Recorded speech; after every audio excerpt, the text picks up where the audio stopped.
got Jody McDonald and Barrett Brooks in for John McMullen today here on Birds 365 after a 25-20 win against the Bears in Chicago. We got Brandon Lee Gowton good to go, which means he wasn't out in the cold in Chicago. If he was, he would have been more prepared than Jalen Hurts was, but he was back home here in Philadelphia. That means we're lucky enough to get him up here on Birds 365. We talked about it right at the top of the show. And I think Barrett was cutting him a little bit more slack than I was. Jalen admitted after the game, and man, do I appreciate the fact that he's as honest as he is, that his hands were numb and he wasn't quite ready to start the game the way that he should have. And it showed. He threw 2 picks in the first half when he'd only thrown 3 picks in the first 12 games. Who's that on? Is that Jalen? Is that the Eagles for not being prepped and ready for him? Do we just say, Mother Nature, thank you very much? Who do we blame for Jalen Hurts' slow start yesterday? I think if Hurts is, putting it out there, he's a very accountable person. So, I think it has to start with him. Only he knows how he feels and everything. I'm sure the Eagles do a great job of their equipment staff and everything. They have top-notch operations, I feel like, in that regard. I think ultimately it's on him, and it's something that you can't just, for lack of a better word, hand wave away. Like, you're going to be playing in the playoffs in the cold. I don't know if it'll be as cold as it was in Chicago. It's going to be cold, or at least it might be. So certainly something that he admittedly needs to figure out. You talking about, the adversity of them almost losing the game, but I never thought at any point that they were going to lose a game. But I didn't think that they had a game plan on the offensive side of the ball that was I just didn't think it was smart to put Jalen in those type of predicaments that much. I thought that they need to just hand it off and lay off on the RPOs a little bit and just hand the ball off. What is your perception of how they played this game on the offensive side of the ball in the first half? Yeah, so I didn't have a huge problem with the approach. Not to say it was perfect. I agree that you should get Miles Sanders a carry before, 6 minutes remaining in the second quarter. Clearly, that's not right. Now, the idea that they could have success through the air, I don't think that was misguided. I think there were throws to be made from Jalen Hurts earlier in the game that he kind of, quite frankly, just missed. I think shots to both Devonta and A.J. Brown on the right sideline early on stood out. And, they hit on him later in the game. Hurts got better, so ultimately it worked out.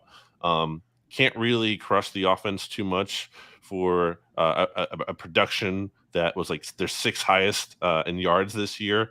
I think the game plan was not an A+ game plan. And to your point, Barrett, about like the hits and everything, I mean, some of that's on Hurts. I doubt the Eagles are calling 17 designed runs for him.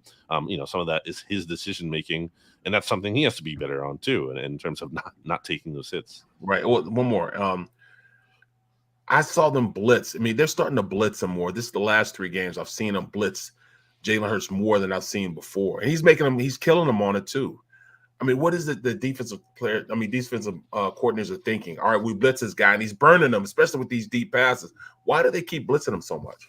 I don't know what you really do to stop Jalen Hurts, to be quite frank. I mean, he's been awesome this season, basically against anything that other teams have tried to throw against him. The Titans really didn't blitz him too much at all. They just sat back, and Hurts picked him apart. The Giants last week blitz Hurts a lot. Obviously, the Bears were doing some of that, and he burned them again. There really hasn't been like one correct way to play Hurts this year. So I guess teams are really just trying to throw different things at him, hoping maybe there'll be a moment where he has a bad mistake, a turnover, and there's other times where they'll get beat, but maybe they'll live with those turnovers they can get. All right, I get what you're saying about you can't blame them when they have the 6th highest offensive output of the season, and you're right. But Jalen Hurts did take the hits that he took. And I'm with you in that I think too many of those decisions were his RPOs. He said, I'm keeping the ball. I'm going to go. Do you protect him from himself? If you're Shane Steichen, do you take the RPOs out of the mix in the second half? Because the last thing the Eagles can afford right now is Jalen Hurts to go down with an injury.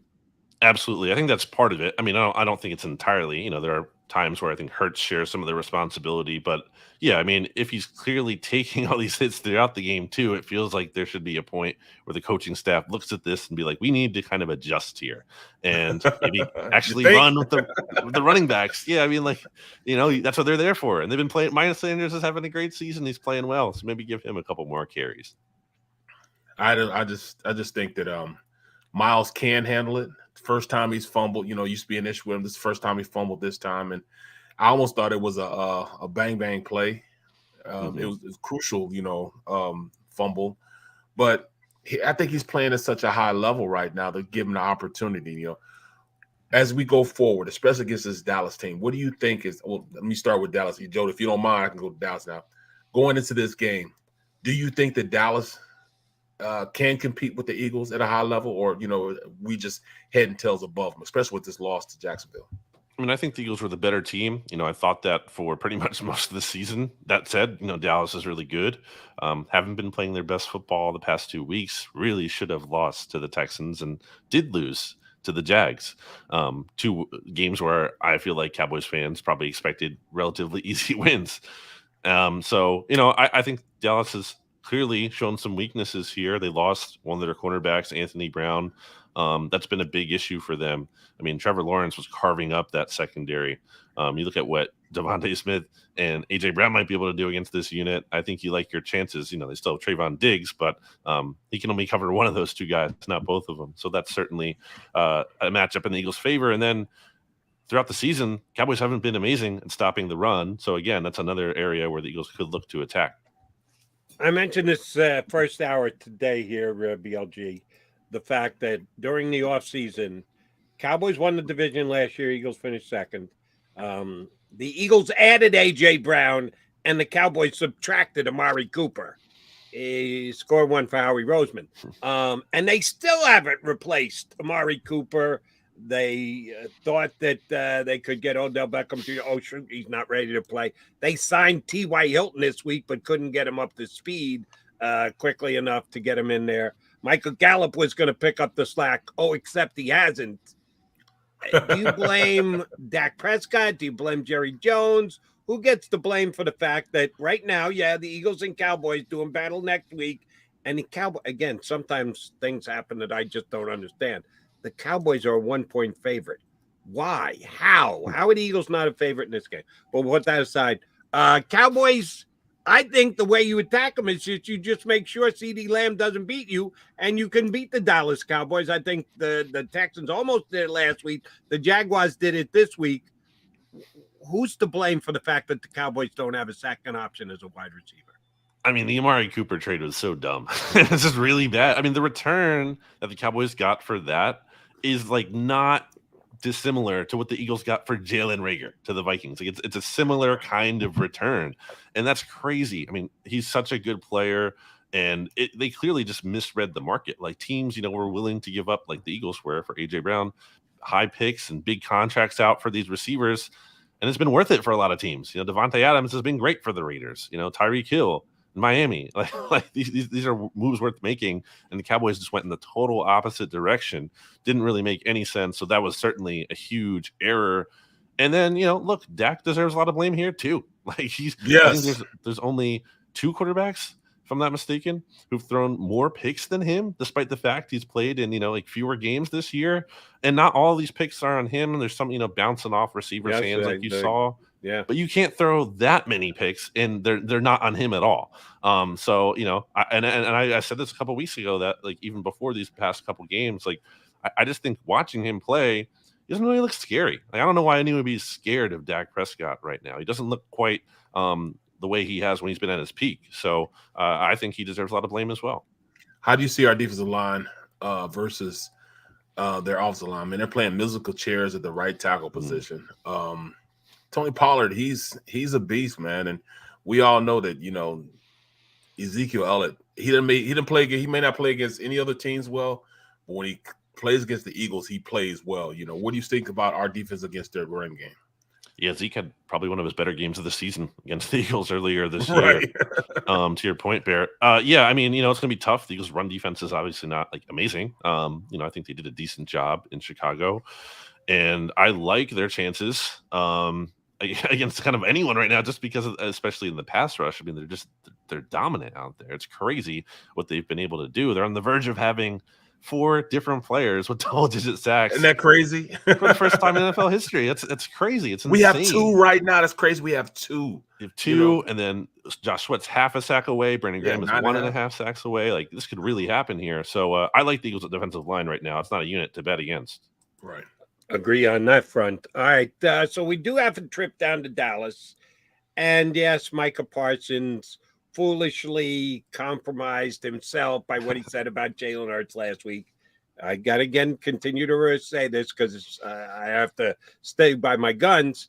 It was overstated a little bit. I didn't think it was as bad as some of Eagle Nation made it out to be, but it just wasn't a smart thing to say. How much do you think the bulletin board material actually lifts the Eagles this week? Isn't Cowboys Eagles enough to get everybody on both sides 100% prepped and prepared? Or did Micah Parsons just shoot himself and the Cowboys in the foot with his stance last week? I mean, Jalen Hurts, after the Giants game, said it himself. Like, he keeps his scars with him, and he forgives, but he doesn't forget. I would think it's not irrelevant that Micah Parsons said that. I don't think it's the only reason, certainly, why the Eagles would want to win.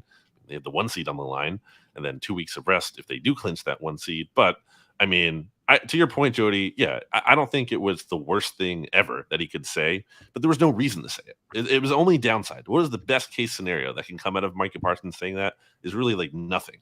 Whereas the worst case scenario is that he kind of has to eat his words later, and it kind of makes the Cowboys look foolish, and that very well could happen. He had 2 tackles yesterday.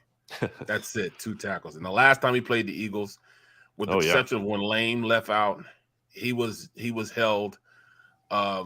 He was actually, to put it in layman's terms, Jalen Hurts' bitches. He just played that well against him. He used his strength against him. He optioned off of him. He made sure that everything that he picked was wrong. It's like, all right, I'm going to read you and let you make yourself look like a fool. Then he turns around and says this: I don't think the Eagles need anything else as bulletin board material. I don't want our coach also not doing it. And, hence, Dallas sucks or beat Dallas, whatever he had on their shirt. Remember, he had that, the pandering of that. We don't need that either, But this, I just feel as though the Eagles are the better team at this point, And, like it or not, this is a game they should win, even though it'll probably be the most watched game in the NFL season this year.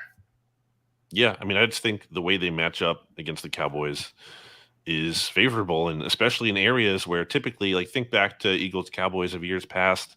And when did you ever feel great about the Eagles having multiple cornerbacks who can defend these Cowboys wide receivers?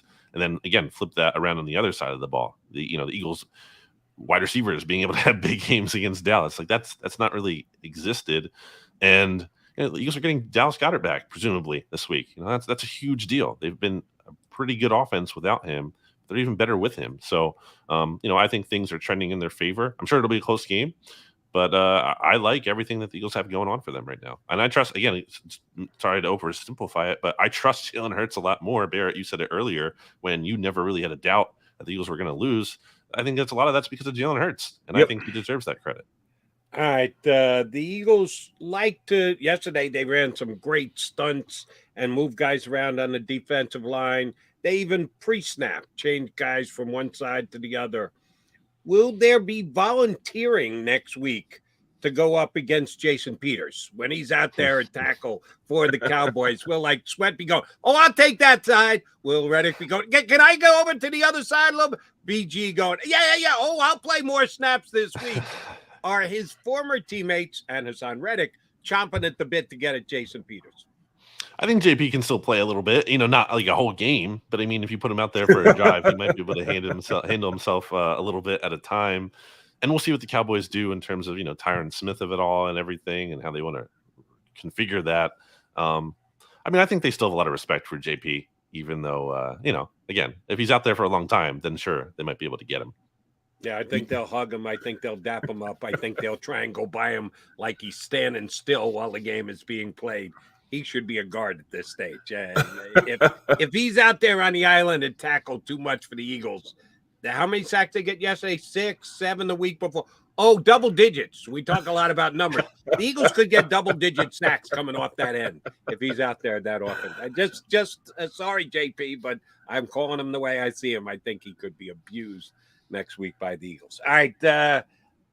As far as Eagles go next week, maybe run the ball a little bit more. They didn't use Miles Sanders as much. What do you think Shane Steichen's read is going into the game as to what will work best against the Dallas Cowboy defense before Christmas Eve? Well, again, just the way that Trevor Lawrence had success against that unit, it's hard to say they're not going to be wanting to throw the football because they have their way. And again, the Cowboys have multiple injuries at that cornerback spot. They're down to, I believe, Nashawn Wright, a corner who's been really inconsistent for them. So I think that's an obvious hole, and they should be looking to attack it. Again, at the same time, I said it earlier, run defense has kind of been a bugaboo for them this year, even when their defense as a whole was playing better. So that's certainly not something you look to go away from at all. I mean, it sounds simple and maybe too obvious, but like a balanced attack could make a lot of sense. I would lean towards the pass because of that one weakness, and honestly, just make the Cowboys stop it and prove they can stop it. But, you want to mix in the run when you can. Well, let's flip it to the opposite side of the ball. Do you think we can stop Pollard and how explosive he is? I mean, that's the only thorn I see that could really hurt this Eagles team. It's Pollard's ability to run in space. How he's running the ball is amazing. Yeah, I mean, he's really good. There's been a lot of talk for multiple seasons now. He should be the top running back, and Zeke should take a back seat to him. And I think they've been doing a good job of splitting the carries with those guys. It'll be easier said than done because he's running really well right now, and certainly the Eagles, I'm sure, will be looking to take him away.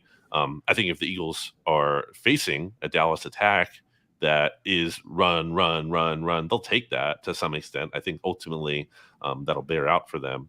But I'm sure the Cowboys might try to emulate that Washington Commanders strategy, that kind of what the Bears were doing a little bit yesterday, where they just try to stay on the field and limit the Eagles in terms of controlling the clock. Well, I'm sorry. The crossing routes really hurt this Eagles team. You brought up Washington. That's what made me think about it. The crossing routes, McLaurin, those crossing routes hurt this Eagles team. You think that's something that they can take a page out of the Washington playbook with that? I think the with communication. CeeDee Lamb? Yeah, I mean, he's super dangerous after the catch. He's been great. I think the communication is important. We saw the Eagles have a blown coverage that was towards the end of the game, but still against the Bears. So certainly, that's going to be a factor. Getting everyone on the same page and tackling has been better for them, but there were some plays against the Bears where I thought they could have been better. It's certainly not like a strength of this team. They're not one of the best tackling teams in the league by any means. So, yeah, I mean, that's a way for the Cowboys to take advantage. Tony Pollard, bringing it back to him for a second, I think he's one of the best running backs in the league in terms of forcing missed tackles. And I have to imagine CD is up there for wide receivers as well. So I feel like it's going to be really important for the Eagles to especially gang tackle on this one and have all eyes on the ball. All right, PLG. No, this is Birds 365, not Commander's comments, but I do want to ask if you were watching the end of that Sunday night game last night. Were you watching it all the way to the end? Yes, I did see the end. How the hell did they call that penalty? After the wide receiver looks at the referee to basically ask him, am I on the line of scrimmage? And the referee doesn't say anything. And then they throw the flag afterwards and take the touchdown off the board. That was ridiculous. And then on the final play, the Giant DB is draped all over the receiver's back, and they don't throw the pass interference flag. I'm a guy who believes in the integrity of the NFL and don't believe that the games are fixed or whatever. But with the way that one ended, I'm going like, I guess the refs had the Giants. They didn't even want to risk plus the points there, that they were only going to get a field goal in overtime. Am I overreacting, or did the Commanders get screwed at the end of the game last night? Well, I guess the Commanders know what it feels like now to kind of have some really big calls go against you, and it hurts a lot, just like the Commanders benefited from when they played the Eagles. So, that's going to happen over the course of the season. You're going to get some calls, and the calls are going to go against you. Sometimes you get the bear, sometimes the bear gets you. So, as we go forward and Shane Steichen's ability to call plays and the chemistry that these guys have together, I can see this team, when Goddard gets back, overemphasizing, like they overcorrect and putting Dallas Goedert in the game and just going to him exclusively, almost like what they did against the Arizona Cardinals. Do you see something like that happening? I do think there will be. It seems to me like Nick Sirianni wants to like take care of guys and get guys that are spots. Right. We saw that with Devonta Smith. Like, I think it was very much an effort to get him a touchdown when it was his birthday earlier this season.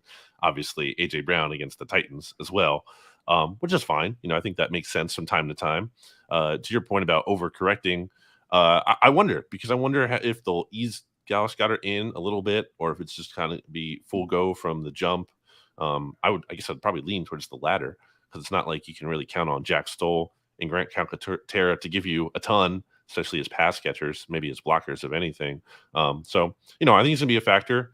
And really, the Eagles need him, because you look at this game they just played, and it was pretty much just A.J. Brown and Devonta Smith. All the other guys combined for 13 targets, 8 receptions, 8 yards. That's crazy. They need a third option, and Goddard's going to give them that.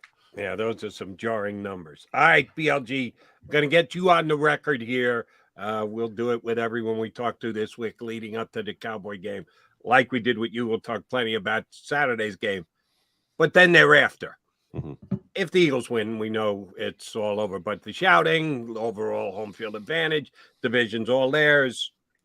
How do you think? I'm not asking you to play coach. If you want to give that to me, you can give it to me. But okay. I'm rather asking you to look into your crystal ball and predict how the Eagles will handle their last 2 games. If they've already got everything locked up, can't advance any further, guaranteed home field advantage throughout, how will they handle the last 2 games? First against the Saints, who you'd like to stick a loss on and make sure that draft pick stays high.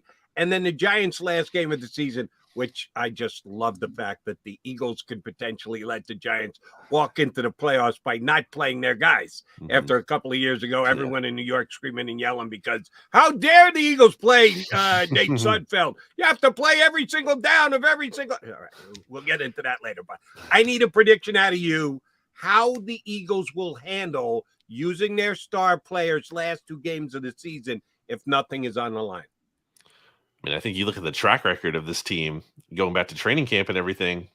They take it pretty cautious with guys. They like to rest players. They don't practice at all at this point ever. From Thanksgiving on in the season, they don't do practice on Wednesdays anymore. They just do walkthroughs every Wednesday. So, you're looking at all that. I'm pretty sure they're going to lean on the side of rest. Now, it's a lot to just say they're not going to play at all for 3 straight, the Saints game, the Giants game, and then have the bye. In part 2, because this isn't like the preseason. I mean, you still have 53-man rosters. You can't literally just sit everyone down and be playing these guys who aren't even going to be in the league. So some starters are going to have to play some amounts at some points. My guess, and maybe what I would do, is if anything, if they're not going to just full out rest them, maybe they treat it like a preseason game where they do play the starters for maybe like a quarter, a drive or 2, a half at most, and then kind of let the backups finish it out.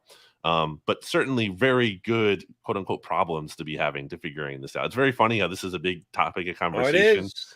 But I get it. But it's also like it's a testament to how special this season is. Correct. Even with the Saints pick in mind, going against the Saints.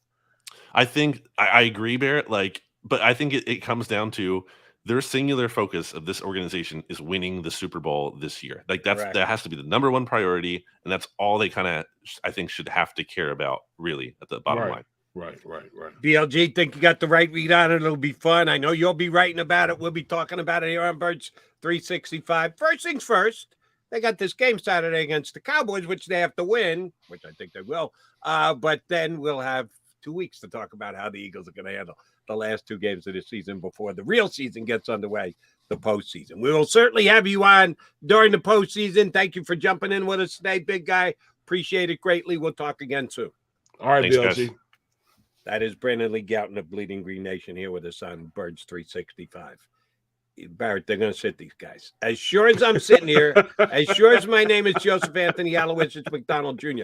I give you one quick note before we get our last break in. And I had completely forgotten this. McMullen reminded me that last week, and it's an excellent point.